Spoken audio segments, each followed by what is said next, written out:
Jameson CoWIN 9ஆம் ஆண்டு துவக்க விழா விற்பனை கொண்டாட்டம். 25,000 ரூபாய்க்கு மேல் பொருட்கள் வாங்கும் அனைவருக்கும் தங்க நாணயம் இலவசம். ரொம்ப டயர்டா இருக்கு. இயற்கையான டேட்ஸ், பாதாம், பிஸ்தா, கேஷு அண்ட் ஹனி கொண்டு தயாரிக்கப்பட்ட லயன் டேட் நட் பைட்ஸ். தமிழக சட்டசபை தேர்தல் வரும் ஏப்ரலில் நடக்க உள்ளது. மீண்டும் ஆட்சியை தொடர திமுக தலைமை தீவிரமாக களமிறங்கியுள்ளது. 4 முனை போட்டி நிலவுவதால் ஒவ்வொரு கட்சியும் அடுத்தடுத்த காய்களை நகர்த்தி வருகின்றன. விஜய் கட்சி துவக்கியதால் அதிகளவில் இளைஞர்களை களமிறக்க வேண்டிய கட்டாயம் ஏற்பட்டுள்ளது. இந்த சூழலில் திமுக இளைஞரணி ஆலோசனை கூட்டம் துணை முதல்வர் உதயநிதியின் வீட்டில் நேற்று முன்தினம் இரவு நடந்தது. இளைஞர் அணியிலிருந்து வேட்பாளர்களை தேர்வு செய்வதற்காக ஆலோசித்தனர்.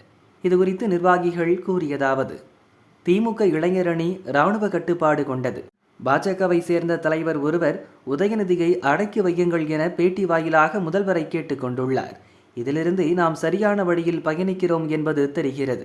சட்டசபை தேர்தலுக்கு இன்னும் 100 நாட்கள் மட்டுமே உள்ளன. இந்த தேர்தலில் 200 தொகுதிகளில் வென்று காட்ட வேண்டும். இதற்கு இளைஞரணி நிர்வாகிகள் பங்களிப்பு அவசியம் என உதயநிதி தெரிவித்தார். இளைஞரணியிலிருந்து 40 வேட்பாளர்களை தேர்வு செய்வது குறித்து ஆலோசனை நடத்தி வருகிறது என்று உதயநிதி தெரிவித்தார்.